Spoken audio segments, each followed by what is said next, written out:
跟住咧，我哋就介紹引拔針啦。引拔針咧個圖案咧就係一個橢圓形瞓低，同埋佢係一個實心嘅圖案嚟嘅。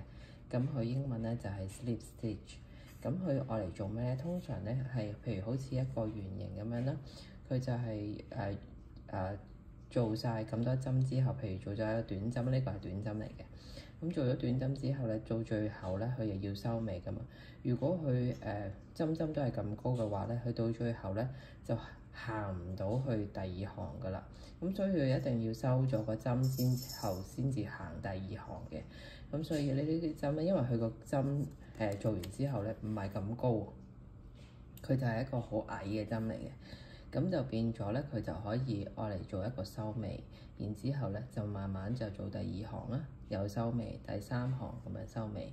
咁引拔針有一個唔係咁好處咧，佢就係你會見到咧，佢嗰個圓形唔係好順嘅。咁但係咧呢個咧針法咧係好用到，除咗圓形之外咧，係譬如一個正方形啦，佢都係有需要用到引拔針去做一個完結嘅。咁所以呢個咧都係一個好重要嘅針法嚟嘅。好啦，咁上次講到啦，佢就係做咗個鎖針起針先嘅。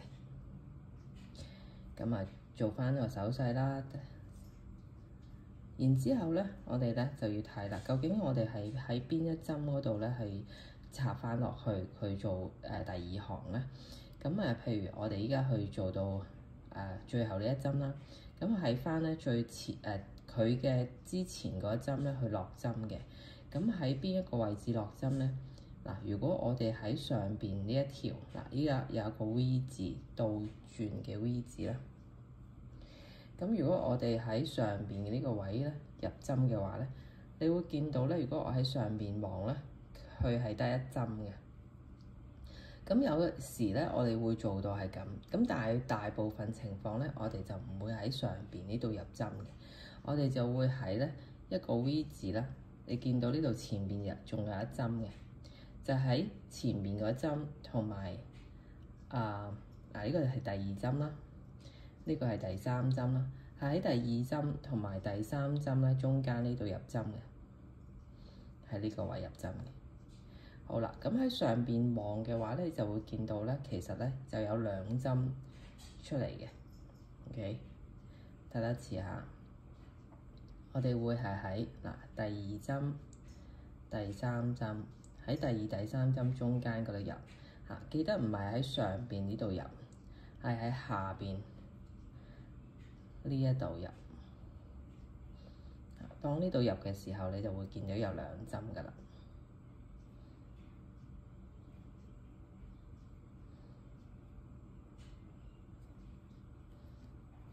係啦，見到有兩針啦。好啦，然之後咧，我哋咧就會用逆時針方式啦，勾咗條線先。勾咗條線入嚟之後咧，因為係引拔針啊嘛，咁我哋就會勾咗條線。我哋見到有兩個圈圈嘅，喺前邊咧，最前邊嗰條圈圈咧，我哋將呢個圈圈收入去最尾嗰個圈圈度。咁呢個就為之引拔針啦，係啦。我哋做多一次啊！喺第三、第四嚇，記得係喺第三、第四下邊呢一個位入針。OK，咁上邊去睇咧，你就會見到有兩針啦。